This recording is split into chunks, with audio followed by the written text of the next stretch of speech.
আসসালামু আলাইকুম রহমতুল্লাহ। আজকে আমি আপনাদেরকে দেখাতে যাচ্ছি কিভাবে আপনার নাগরিক সনদ আবেদন করবেন। তো শুরুতে যেটা করতে হবে, আপনি আপনার ইউনিয়ন পরিষদের যে একটা ওয়েবসাইট আছে সেখানে চলে যাবেন।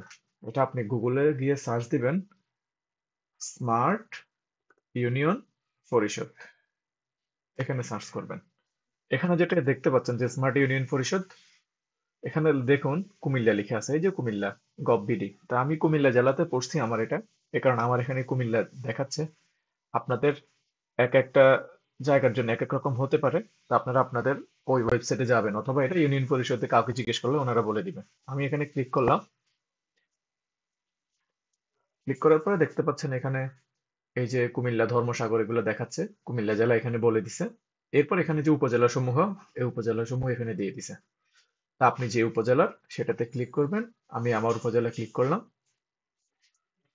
আচ্ছা, ক্লিক করার পরে এখানে আপনি দেখতে পাচ্ছেন নির্বাচন করার জন্য বলছে।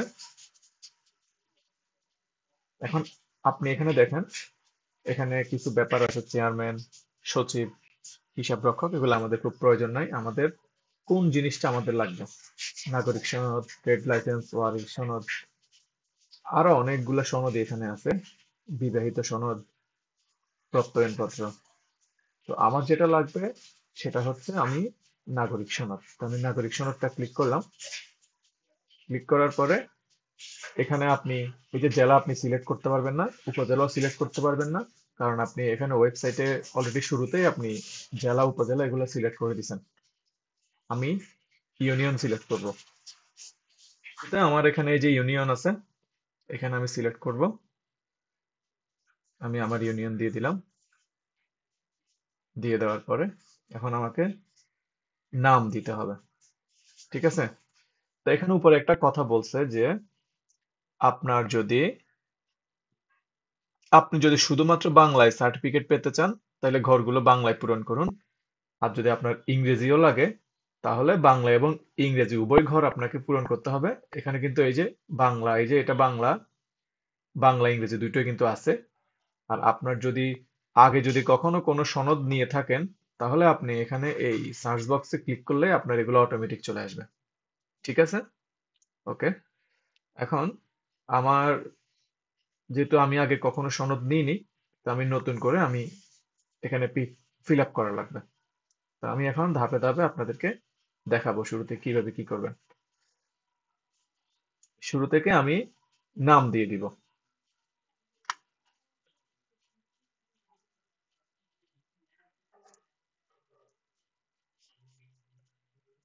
নাম দিয়ে দিলাম ইংরেজিতে। এখন বাংলায় দিয়ে দিব, বাংলা নাম দিয়ে দিলাম। এরপরে ন্যাশনাল আইডি কার্ড চাইছে, ন্যাশনাল আইডি কার্ডের নাম্বার আমি দিয়ে দিচ্ছি।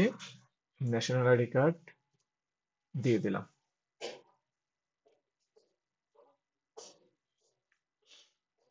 তারপর জন্ম নিবন্ধনের যে নাম্বারটা আছে সেটাও দিয়ে দিলাম। যদি এগুলো ঐচ্ছিক, যেগুলো স্টার মার্ক আছে ওগুলো আপনাকে মাস্ট দিতে হবে। তারপর আমি দিয়ে দিলাম।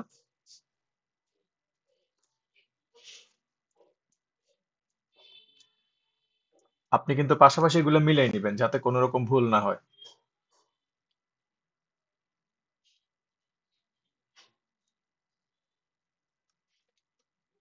গেল। এরপর মাস, মানে শুরুতে জন্ম তারিখের জায়গায় শুরুতে মাস বসবে, তারপরে বয়স, তারপর বছর। আমি এটা দিয়ে দিচ্ছি। আপনি চাইলে এখানে ওই যে ক্যালেন্ডারটা আছে আমার কার্সরটা খেয়াল করুন।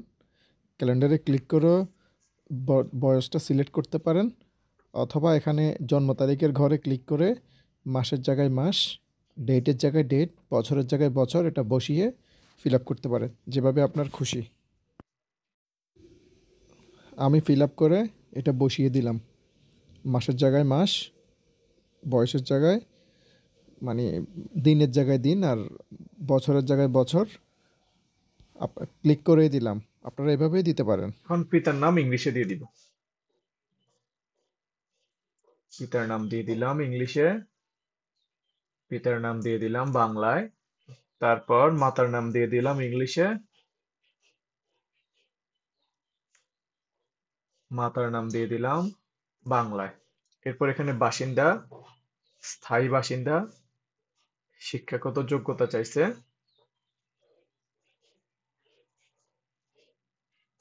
আচ্ছা, আমি ধর্ম দিয়ে দিচ্ছি। তারপর লিঙ্গ দিয়ে দিলাম। তারপর বৈবাহিক সম্পর্ক দিয়ে দিলাম। তারপর বিবাহিত সম্পর্ক দিলে স্ত্রীর নাম চাচ্ছে, এটা আমি দিয়ে দিব। তারপর পেশা দিয়ে দিবেন, শিক্ষাগত যোগ্যতা দিয়ে দিবেন, এখানে স্ত্রীর নাম দিয়ে দিবেন ইংরেজিতে, স্ত্রীর নাম বাংলায় দিয়ে দিবেন। এরপর আসতেছে বর্তমান ঠিকানা। বর্তমান ঠিকানা গ্রামের নাম লিখে দিতে হবে এখানে। স্ত্রীর নাম দিয়ে দিচ্ছি।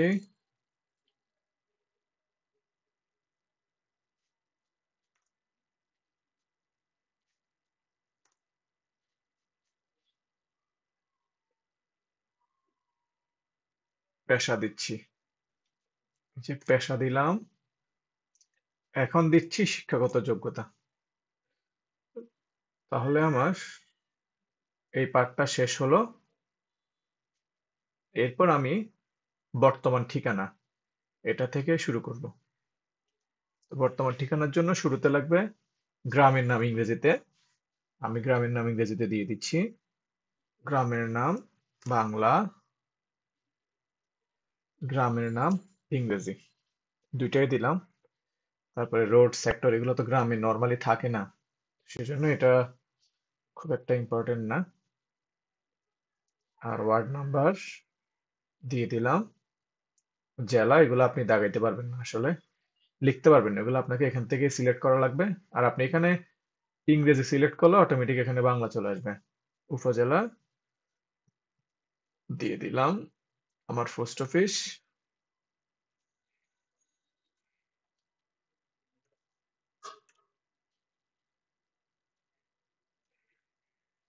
আমার পোস্ট অফিসও এখানে জেলা, উপজেলা, পোস্ট অফিস এগুলো আপনারা কিন্তু মানে সিলেক্ট করতে অনেক সময় লাগতে পারে। সেজন্য আপনারা কিবোর্ডে আপনার জেলার নাম লিখবেন, দেখবেন আপনার জেলার নাম চলে আসবে। তারপর থানার নাম, উপজেলার নাম লিখবেন, তাও চলে আসবে। পোস্ট অফিস লিখবেন, তাও চলে আসবে। তারপর সিলেক্ট করে দিবেন বা এন্টার হোল্ডিং দিবেন। রং দিয়ে দিচ্ছি।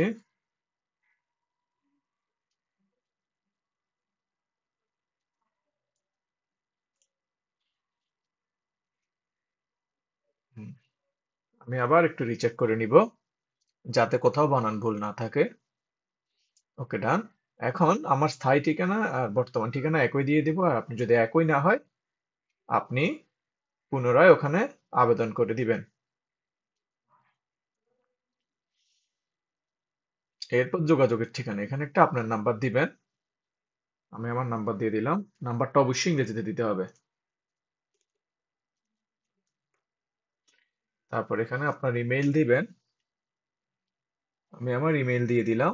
আর কোনো মন্তব্য থাকলে, যদি আপনার ফ্রিডম ফাইটারের বাচ্চা কাচ্চা হন, বিধবা হন, ট্রাইবাল হন, তাইলে এখানে আপনি এটা দিতে পারবেন। এখন আমি দাখিল করলে আমার এটা হয়ে যাবে। কিন্তু আমি তার আগে আমি একটু রিচেক দিব আমার ফাইল সব ঠিক আছে কিনা। আপনারাও রিচেক দিবেন। তো রিচেকটা আমি আর এখানে দেখাচ্ছি না। আমার সবই ঠিক আছে। আমি দাখিল করব এখন। বিসমিল্লাহ।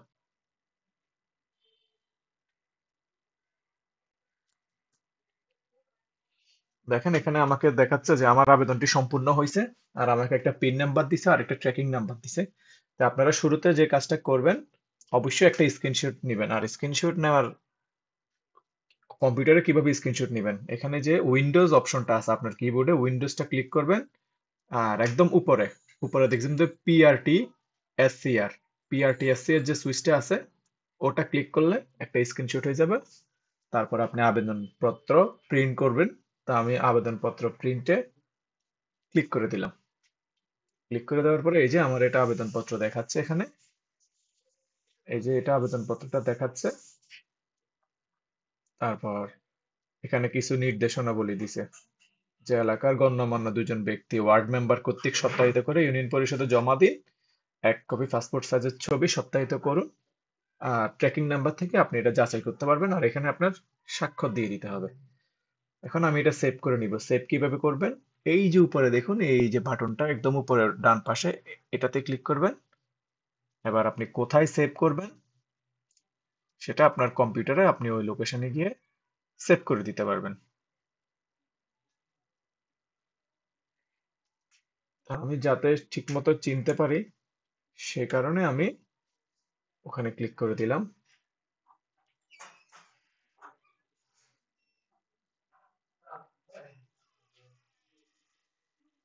আমার কাজ শেষ। আমাদের ভিডিও শেষ। এই পর্যায়ে আমি আপনাদের কাছে কিছু গুরুত্বপূর্ণ ব্যাপার এবং অভিজ্ঞতা শেয়ার করব। প্রথমত, আপনারা যদি অন্য কোনো ডকুমেন্টস কীভাবে আবেদন করবেন এই ব্যাপারে কোনো পরামর্শ চান, তাইলে অবশ্যই কমেন্ট বক্সে জানান। আর দ্বিতীয়ত, আপনারা হয়তো জেনে থাকবেন আমি এর বাহিরেও আমি পাসপোর্টের আবেদন করলাম 2015 সালে। আর এর আগেও আমি পাসপোর্টের আবেদন করছি, এবং আবেদন করার সময় কী কী ডকুমেন্টস লাগছিল ওইগুলোও আমি আপলোড করছি। ওইরকম ভিডিও আমি দিয়ে দিব। আর এর বাহিরে আমি পাসপোর্ট শুধু তো করিই নাই, পাসপোর্ট ভুলও করছি। ভুল করার পরে পুনরায় আবার সংশোধন করছি। সংশোধন করতে কি কি কাগজপত্র লাগছে সে অভিজ্ঞতা নিয়ে আমি আরেকটা ভিডিও বানাইছি। এর বাহিরে আমার এনআইডি কার্ড ভুল ছিল, এনআইডি কার্ডেরও ভুল সংশোধন করার কিভাবে করছি, কি কি ডকুমেন্টস আপলোড দিছি সেটা নিয়েও আরেকটা ভিডিও আছে। এর বাইরে পাসপোর্ট ব্যবহার করার আগে কি কি ধরনের কাগজপাতি লাগতে পারে, কি কি সতর্কতা নেওয়া লাগতে পারে, এগুলো নিয়েও ভিডিও বানিয়েছি। তো আপনারা উপরে আই বাটনে ক্লিক করলেই ভিডিওগুলো দেখতে পারবেন, অথবা ভিডিও শেষে আপনারা ভিডিওগুলোর লিঙ্ক পাবেন। এমনকি ডেসক্রিপশন বক্সে আমি সবগুলো ভিডিও দিয়ে দিব। আশা করছি আপনারা উপকৃত হবেন, আর আমার জন্য দোয়া করবেন ইনশাল্লাহ। আসসালামু আলাইকুম ওয়া রাহমাতুল্লাহ।